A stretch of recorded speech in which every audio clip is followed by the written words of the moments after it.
E aí, pessoal, beleza? Seja bem-vindo, seja bem-vinda à nossa reunião de adoração online nesse primeiro domingo de setembro aqui de 2021. Meu nome é Lucas Bonatti, eu sou pastor da PMB, a primeira metodista brasileira aqui em Downtown, Miami. É uma alegria muito grande estar com vocês hoje aqui mais uma vez. Eu queria fazer uns anúncios rapidinho para a gente poder dar continuidade à nossa reunião e entrar na meditação. Esse é um final de semana muito especial, muito único. Hoje seria culto de ceia, né? Mas por uma série de razões e de outros compromissos que eu já tinha há bastante tempo, até por conta da igreja de Coral Gables, inclusive, a gente está cancelando, muito importante isso, a reunião presencial de hoje à noite, tá bom? Nós não teremos a reunião presencial de hoje à noite, né? Amanhã é feriado aqui nos Estados Unidos, terça-feira é feriado no Brasil, então é feriadão para tudo que é canto, né? Então, assim, hoje à noite não haverá reunião presencial da nossa igreja, tá bom? Eu quero deixar um anúncio de que tem bastante coisa já acontecendo na nossa igreja, inclusive na parte americana da nossa igreja, né? A gente tem aí o mês de outubro bem cheio, dia 13 já está marcado para ser o Trunk and Treat, aquele evento que a gente distribui doces e se conecta com a comunidade, muito celebrado por razão do Halloween, né? Que é algo muito comum aqui na cultura americana. Então já fica aí o convite para a gente ajudar nesse evento, dia 13 de outubro. E a gente também está aqui, continua com os planos de lançar o nosso bazar, né? O Bazar do Bem. Esse é o nome, Bazar do Bem, em outubro. A gente ainda vai fechar a data, tá bom? Então vamos continuar orando e trabalhando para que isso aconteça, que seja um sucesso, uma bênção para as pessoas que nós queremos abençoar. Tá bom?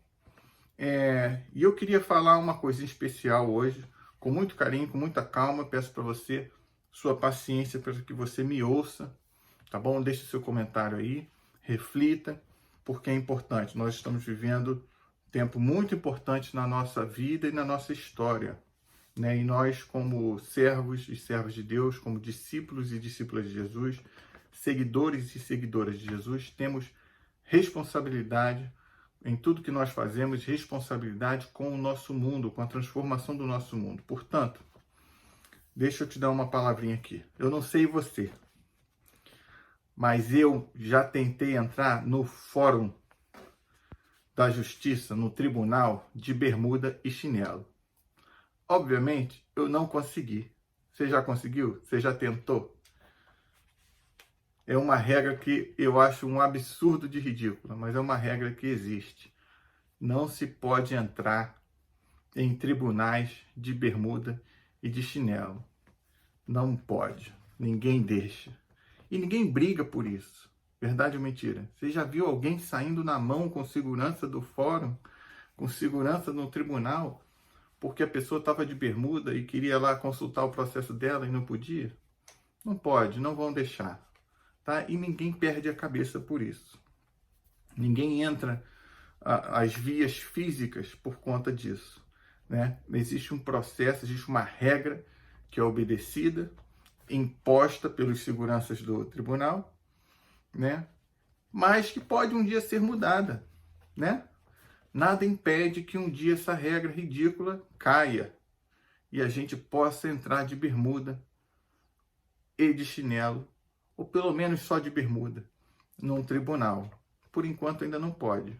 Mas existe um processo, existe a possibilidade. Existem meios pelos quais essa regra pode mudar. Tá? Então, por que eu estou falando isso? Eu me sinto na responsabilidade moral e espiritual de trazer uma palavra sobre as tensões que estão acontecendo no Brasil em relação a 7 de setembro. Tá? Eu sei que o pessoal aqui de Miami meio que não está nem aí para nada disso, porque afinal de contas está aqui, não vai mudar muito a nossa vida, mas é nossa responsabilidade cidadã, responsabilidade moral e responsabilidade espiritual de comentar. até porque a maioria dos pastores e pastoras e bispos e líderes religiosos estão apoiando esse absurdo. E eu quero me posicionar contra. Me dá um minuto.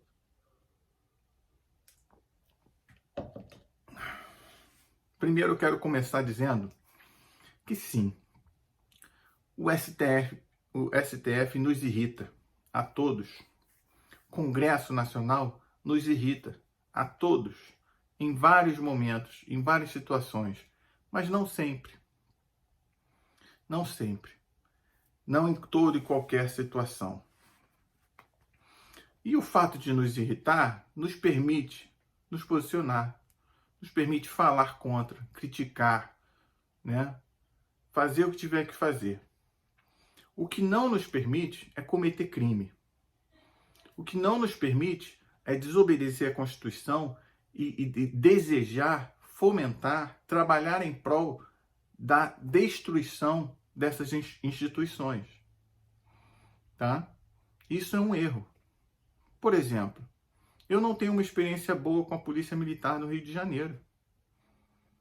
De 80% a 90% das vezes que eu tive alguma interação com um policial militar na rua, foi tentando me tirar uma propina por uma placa amassada, sem um parafuso, ou por esquecer a carteira em casa, ou por fazer 5 metros de contramão, e coisas do tipo. E você também passou por isso.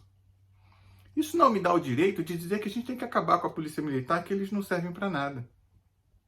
Eu só dei o azar de cair na mão daqueles 10% de policiais bandidos que existem. Isso não quer dizer que a Polícia Militar é um lixo. Certo? Compreende o que eu estou querendo dizer? E eu quero que você use a sua cabeça. Eu não estou aqui para defender ou criticar político. Eu estou aqui para defender a nossa espiritualidade e a nossa moralidade. Como a gente viu na semana passada, na meditação dos 10 mandamentos, existe um componente, um convite a um estilo de vida comprometido com uma moral e com uma espiritualidade focada no relacionamento um com o outro e submissas a Deus, né?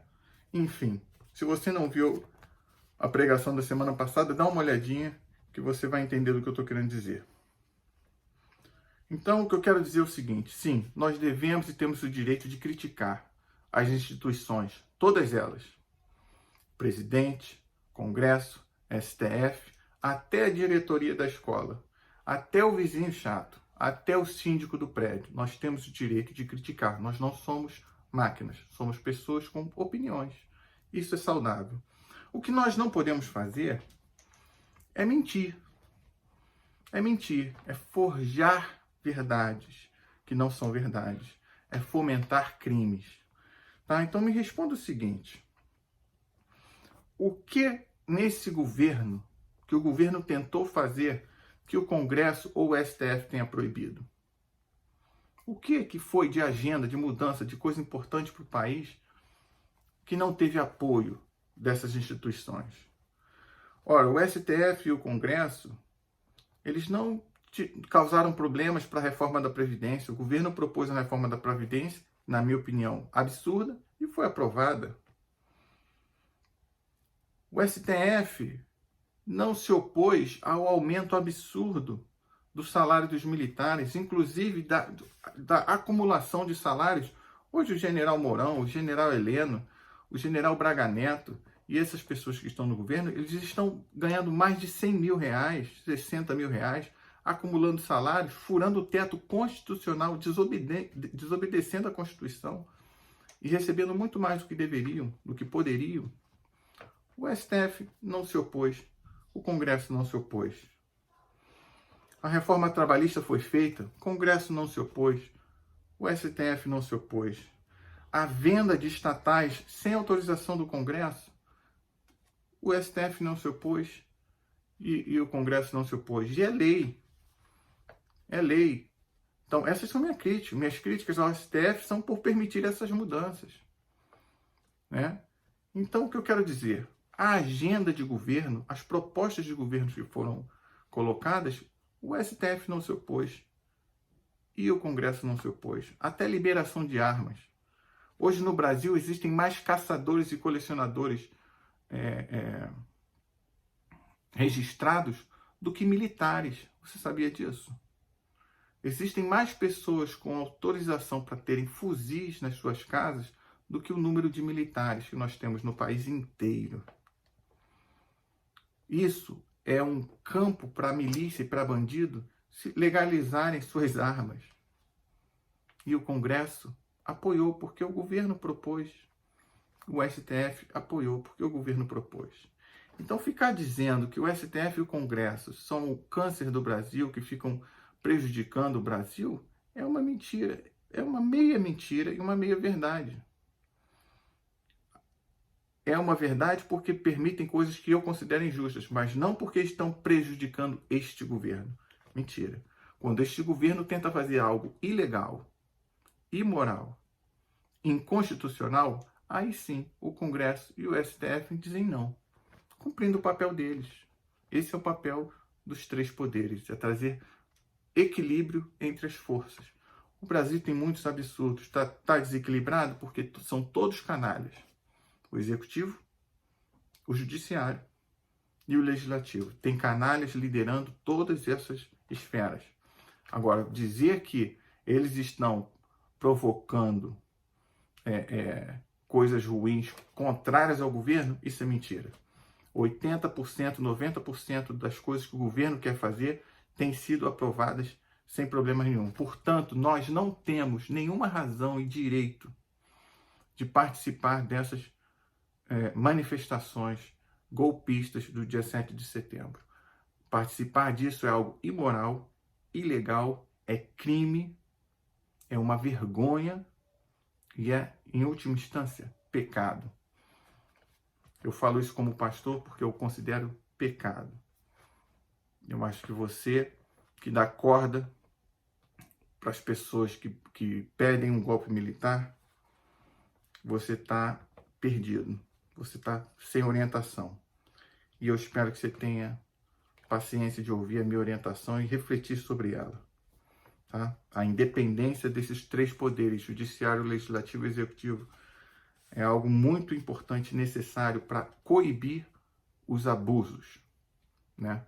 Que já estão aí, a gente não quer mais abusos, tá certo? Então oremos pelo aperfeiçoamento do nosso governo, do nosso país, não pela destruição dele, tá bom? Agora vamos preparar nossas mentes e corações para verdadeiramente adorarmos a Deus e meditarmos sobre a sua palavra. Vamos orar comigo. Pai, nesse final de semana que celebramos a independência do Brasil e que existem tantos rumores e tanta angústia, tanta raiva de todos os lados, nós estamos aqui para te pedir misericórdia, Senhor, te pedir paz, te pedir temperança, te pedir sabedoria, para que nós possamos ajudar os nossos irmãos, nossas irmãs, nossos amados e nossas amadas a se submeterem à Tua vontade em primeiro lugar e a se submeterem à palavra de amor que nós encontramos no Evangelho, de tolerância e de pacificação. Nós somos chamados para sermos humildes, pacificadores e não arrogantes, rebeldes, destruidores da vida comum. Te peço em nome de Jesus, tem misericórdia da tua igreja e das pessoas que têm se desvirtuado do caminho da graça e têm se tornado um verdadeiro Talibã brasileiro. Em nome de Jesus, eu te peço, tem misericórdia de nós, fala conosco nessa reunião, em nome de Jesus. Amém.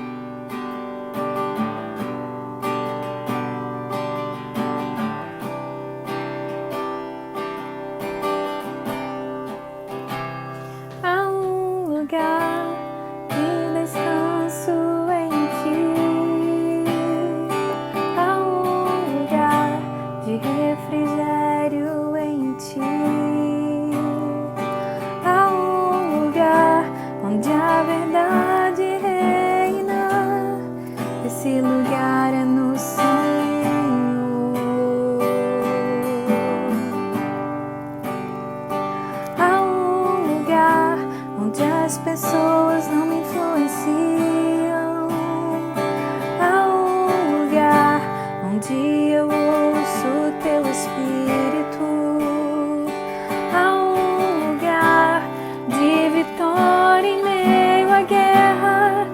Esse lugar é no Senhor.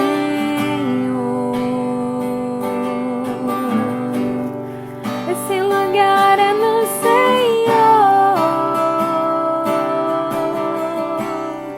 Esse lugar é no Senhor. Esse lugar é no Senhor.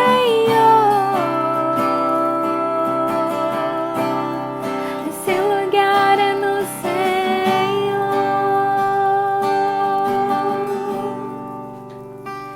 Há um lugar onde a inconstância não me domina. Há um lugar onde minha fé é fortalecida. Há um lugar onde a paz é quem governa. Esse lugar é no Senhor.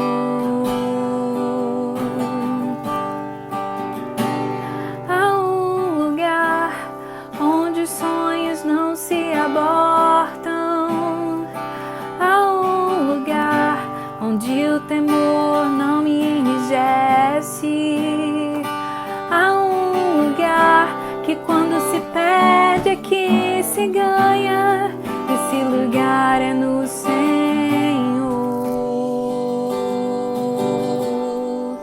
Esse lugar é no Senhor.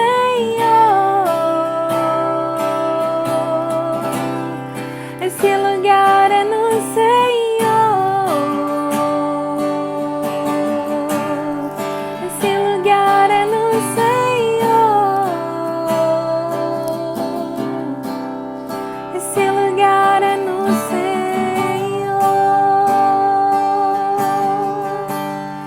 Esse lugar é no Senhor.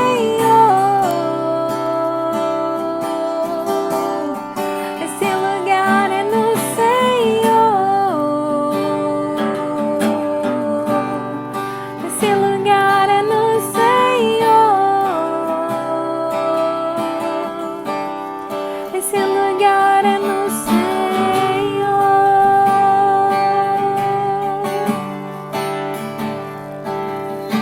És tudo que eu preciso, Jesus. Tu és tudo que eu preciso, Jesus. Tu és tudo que eu preciso, Jesus.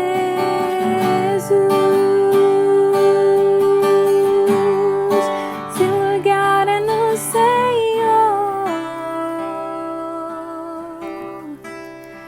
Esse lugar é no Senhor.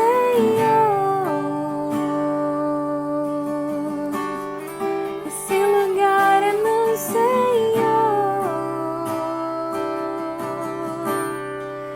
Esse lugar é no Senhor. E aí, pessoal, beleza? Bem, chegou o momento da meditação da Palavra de Deus. Eu vou falar um pouquinho mais rápido, porque eu falei um pouco mais na introdução. Achei importante dar aquela mensagem. Peço aí que você tenha paciência e misericórdia aí comigo.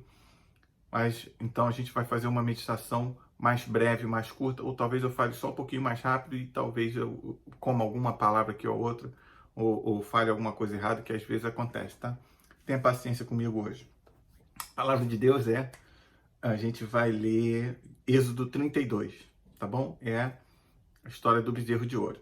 Diz assim: o povo, ao ver que Moisés demorava a descer do monte, juntou-se ao redor de Arão e disse: venha, faça para nós deuses que nos conduzam, faça para nós deuses que nos conduzam, pois a esse Moisés, o homem que nos tirou do Egito, não sabemos o que lhe aconteceu. Respondeu-lhes Arão: tirem os brincos de ouro de suas mulheres, de seus filhos e de suas filhas e tragam-nos a mim. Todos tiraram seus brincos de ouro e levaram a Arão. Ele os recebeu e os fundiu, transformando tudo num ídolo, que modelou com uma ferramenta própria, dando-lhe a forma de um bezerro. Então disseram: eis aí os seus deuses, ó Israel, que tiraram vocês do Egito. E tem uma versão que é um pouco mais clara que diz assim: então os israelitas disseram, essa não é uma frase de Arão, é uma frase do povo: eis aí os seus deuses, ó Israel, que tiraram vocês do Egito. Vendo isso, achei interessante, que é só agora que Arão se assusta. Vendo isso, Arão edificou um altar diante do bezerro de ouro e anunciou: amanhã haverá uma festa dedicada ao Senhor. É como se Arão tivesse assim: estão adorando outro Deus, estão esquecendo do Deus que nos tirou do Egito, que já falou que não pode.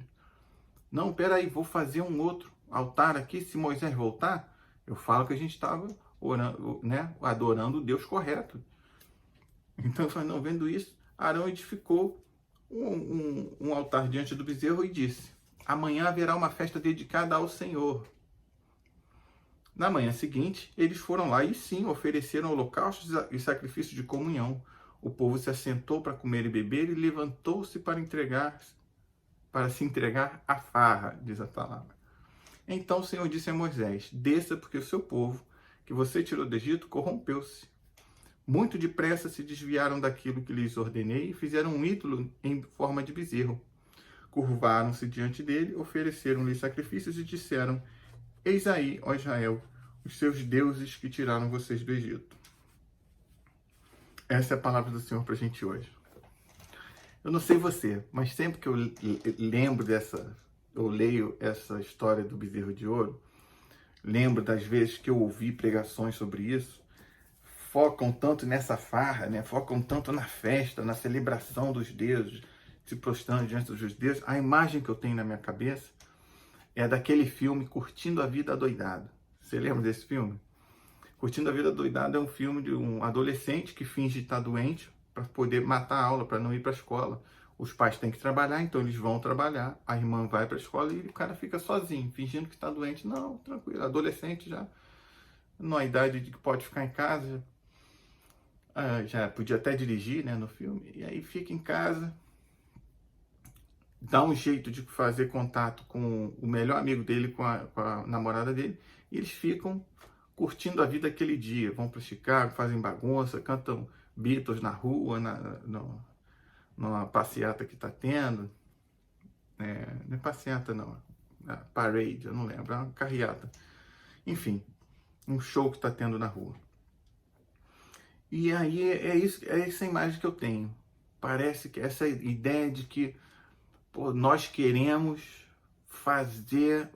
curtir a vida doidado quando não tem ninguém olhando, né? Quando não tem ninguém para nos controlar, a gente só quer fazer bagunça, a gente quer curtir a vida doidada, a gente quer fazer tudo do nosso jeito. E só isso mesmo. A gente não gosta de controle, a gente não gosta de regra, a gente quer fazer as coisas do nosso jeito, não importa as consequências, porque tem um monte de problema no filme, né?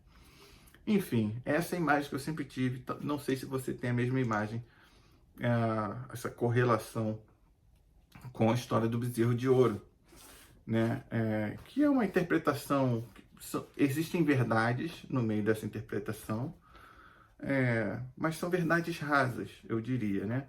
Porque é uma interpretação simplista. Normalmente as pregações sobre a história do bezerro de ouro é para mostrar que nós somos rebeldes, que o povo é rebelde, ingrato, né? Que sem lei, sem controle, porque, né, que está validando, está dando importância para o fato de que Moisés vai voltar com a lei de Deus. Então tem que mostrar que o povo é rebelde, sem controle, indisciplinado, ingrato, carnal, só quer saber de bagunça. E que, portanto, eles fazem essa imagem de um Deus conhecido para eles no Egito, para que eles pudessem festejar e celebrar essa fuga do Egito, né? Mas, quando a gente faz uma leitura mais aprofundada, a gente pode ver que talvez não seja bem isso, né? Isso sim é uma interpretação possível, mas é básica, ela é bem simplista. Eu acho que quando a gente faz uma leitura mais aprofundada, a gente encontra mais coisas aí e que eu quero tentar trazer para vocês hoje, tá? Eu quero tentar trazer a ideia de que, na verdade, a insegurança, o medo e a necessidade de ter uma direção faz com que nós tomemos atitudes impensadas, inconsequentes, e acabamos transformando Deus em um ídolo, ou ainda pior, nós transformamos homens e mulheres, líderes, pessoas famosas, celebridades, em deuses. Ou seja, você transformar Deus em ídolo significa você moldar Deus à sua imagem e semelhança, a algo que você pode manipular, a algo que você pode controlar, a algo que você pode dizer o que é o que não é. E você transformar pessoas em deuses é você colocar elas num pedestal que não lhes pertence, numa posição que a elas não lhes pertence, né? Então, assim, primeiro eu quero começar com a seguinte informação. Muito provavelmente, esse bezerro de ouro não era um deus, não era a imagem de um deus, né? Era mais a imagem de um trono, né? Quando a gente pesquisa, faz uma leitura da arqueologia, né? As descobertas arqueológicas daqueles tempos, nós vamos ver que era muito comum as imagens dos deuses, dos povos diferentes, você ter a representação desses deuses em cima de animais, tronos com imagem de animais. Às vezes eram águias, às vezes eram touros, às vezes eram leões, ursos. Cada cultura tinha suas preferências. E o touro, o bezerro, o boi, ele é conhecido pela sua força, né? Ele é forte. Então, ao comemorar uma vitória de guerra, era muito comum você ter essa imagem de um deus sobre um trono de um touro, né? De um bezerro. Então, muito provavelmente, esse bezerro de ouro não é um ídolo no sentido de ser um deus, uma divindade, mas sim o trono de uma divindade. De maneira semelhante, a arca que Moisés faz para o tabernáculo, ela é considerada, isso não tem dúvida nenhuma, todos os teólogos e livros a respeito, ela é a representação do trono do Deus de Israel. E qual era a grande coisa única do Deus de Israel? É que ninguém o conhecia, Deus não podia ser nem pronunciado o seu nome. Já falei isso para vocês aqui, né? Eles falam Adonai para não pronunciar o nome das letras que representam Deus, né? Que a gente, o mais perto que chega é Javé, Yahweh, né? Mas, então Deus não pode ser pronunciado e nem representado, de tão grande que ele é, tão importante, apenas o trono dele. Então a arca do tabernáculo é o trono de Deus. Por que nas guerras o povo tinha que levar a arca? Porque significava a presença de Deus. Era o trono para Deus se sentar ali e liderar a guerra. E somente quando isso era feito que o povo de Israel vencia, né? Saul perde a guerra quando faz isso sem autorização de Deus e do profeta. Enfim, bota o cavalo na frente dos bois, né? Usando a linguagem aqui. Enfim, o que eu estou querendo dizer aqui? Muito provavelmente, esse bezerro que representa a força de Deus, o Deus que livrou eles do Egito, né? E já que eles não conheciam a Deus, era um Deus novo para eles, o Deus de Moisés, eles fazem o bezerro sem a imagem de um Deus em cima, né? Eles fazem um trono e celebram os deuses que os livraram do Egito. É o que diz aqui. Eis aí os seus deuses, ó Israel, que tiraram vocês do Egito. Então, de certa maneira, existe uma interpretação possível, que eu defendo aqui, de que eles estavam realmente tentando celebrar a vitória, a saída do Egito, mas eles não tinham certeza se Moisés voltaria. Então, como eles não sabiam dessas coisas, eles expandiram, eles não focaram em um só Deus, eles colocaram para todos os deuses, até porque eles queriam um novo líder, caso Moisés não viesse, né? Eles queriam direção, né? Eles pedem aqui, deixa eu achar, venha, faça para nós deuses que nos conduzam, pois a esse Moisés não sabemos o que lhe aconteceu. Eles queriam direção. Eles não queriam só fazer uma festa, eles queriam agradar a Deus, para Deus enviar para eles um novo líder, para enviar para eles uma nova direção. Deus que guiava eles com a coluna de nuvem, coluna de fogo, eles queriam direção, eles estavam com medo do que ia acontecer com eles a partir dali. Então, por um lado, eles queriam celebrar a vitória que já tinham alcançado até aquele momento e queriam pedir a Deus que os conduzissem para o futuro. Só que na cabeça deles, eles não sabiam qual é Deus, então faz um trono, vamos invocar os deuses. O Deus que enviar um novo Moisés está bom para gente. Essa é a rebeldia, essa é a cegueira, é a falta de entendimento, de conhecimento de quem é Deus. Então, eu acho que menos rebeldia simplesmente por libertinagem e por desejo de saciar a carne. Eu acho que a atitude deles é muito mais uma atitude de ignorância, de quem não tem clareza de quem Deus é, de quem não tem clareza de quais são os planos de Deus para eles, de quem não tem clareza de como se relacionar com Deus. Muitos de nós estamos assim, muitos de nós na nossa jornada fazemos isso. E aí acabamos criando deuses, dando importância para coisas nas nossas vidas que se tornam deuses para a gente, que se tornam ídolos. E que sem aquilo a gente não consegue viver. A gente acaba apelando para qualquer coisa. Aquilo que trouxer a solução que eu quero, tá bom. Não importa o peso moral, o peso espiritual, nada. Contanto que eu consigo o meu objetivo, eu estou bem. Verdade ou mentira? Muitos de nós agimos assim. E tem esse detalhe de que Arão vai lá e cria um altar para Adonai. Caso Moisés voltasse, teriam Deus, os dois altares. E o povo, você vê, o povo não se nega, de novo. Não é que eles estivessem negando a Deus, porque eles adoram, eles oferecem sacrifícios para esse Deus que Arão está falando. Não, o Deus que tirou a gente do Egito foi esse Deus desse altar aqui, o bezerro não. Né? Então, eles estão aquele famoso caso do crente que vai para a igreja, mas que também vai para outras religiões, vai para qualquer coisa, desde que consiga a sua bênção. Verdade ou mentira? Né? É isso. Nós somos humanos. Somos humanos. E a nossa falta de conhecimento de Deus e entendimento de quem é Deus nos leva a erros, nos leva a absurdos, a cometer esses absurdos. E eu acho que nesse meio todo de dúvida, quando eles falam esse detalhe aqui, esses são os deuses que tiraram vocês do Egito, existem alguns que interpretam, e talvez por isso, se você continuar lendo o texto, você vai ver que Moisés ficou com muita raiva quando viu aquilo tudo. Muitos estivessem colocando Moisés na posição de Deus, elevando Moisés na posição de Deus, que é outro erro que acontece muito. Esse é um peso para quem é um líder religioso, para quem é um pastor.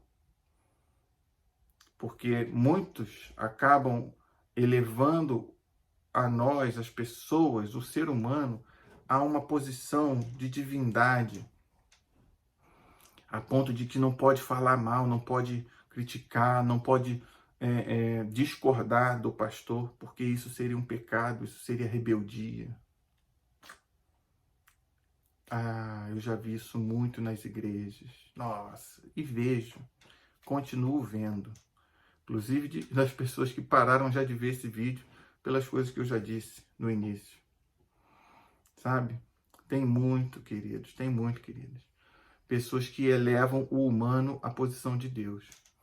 E talvez por isso Moisés tenha ficado com raiva e quebrado ali. Enfim, existe muita especulação nesse sentido, a gente não tem como afirmar, mas fica claro o seguinte: o povo não queria simplesmente ser rebelde e saciar a sua carne. O povo queria orientação, o povo tinha medo, o povo estava inseguro, o povo queria continuar a sua jornada, o povo não queria mais voltar para o Egito. O povo queria honrar os deuses com medo de punição. Queria oferecer sacrifícios, achando que assim conseguiriam o favor divino.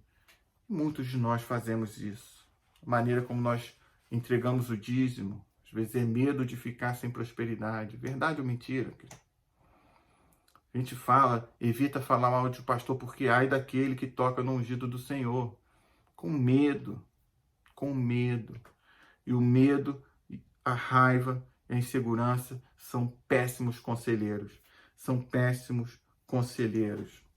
Por conta de medo, por conta de raiva, por conta de insegurança, os alemães deram lugar ao movimento nazista, que foi a maior mancha do século XX na história da humanidade. Por conta de medo, insegurança, por conta de raiva, a gente tem vivido um caos no Brasil nos últimos 5 anos. Um caos no Brasil. Elegeram esse presidente que prometeu segurança, né? Prometeu matar bandido. Foi por isso que ele foi eleito. Prometeu acabar com a corrupção. Medo, raiva e insegurança fizeram a gente colocar a pessoa mais incompetente do mundo como governante do Brasil. Medo, raiva, incompetência e insegurança são péssimos conselheiros. E agora muitos ainda continuam se unindo. Eu nunca vi, sabe? Para mim é uma vergonha muito grande ver pessoas dentro de igrejas fazendo arminha, fazendo discurso por armas e coisas assim. São bezerros de ouro.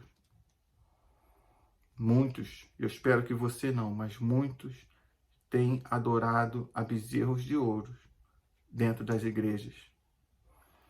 E a minha oração é que esse não seja o seu caso, em primeiro lugar. E a segunda é a minha esperança de que você busque em Deus as suas, vencer os seus medos, as suas inseguranças, a sua raiva. Que você tenha confiança no plano de Deus, que você cresça no conhecimento de Deus, porque quando nós conhecemos mais a Deus, nós nos dedicamos, nós focamos menos nas coisas mundanas. Muitas das vezes nós somos rebeldes querendo fazer o bem. Eu acho que é o que está acontecendo hoje em dia, para muitas pessoas. Como eu lhes disse na semana passada, melhor que obedecer é ser. Discípulos e discípulas de Jesus focam em um estilo de vida segundo a vontade de Deus. E a vontade de Deus é: adoremos a Deus sobre todas as coisas e amemos ao próximo como a nós mesmos. Debaixo disso, toda a lei e os profetas se sustentam. Tá certo? Nós temos um compromisso e um chamado moral e espiritual baseado nesses 2 grandes valores. Eu não me canso de repetir. Ama a Deus sobre todas as coisas e ama o próximo como a ti mesmo. Essa é a palavra, a meditação que eu queria compartilhar com você hoje. Deixe os bezerros de ouro para trás. Confie em Deus. Deus está nos guiando. Deus vai continuar nos guiando para a sua glória, para a sua honra. Em nome de Jesus. Até o próximo domingo.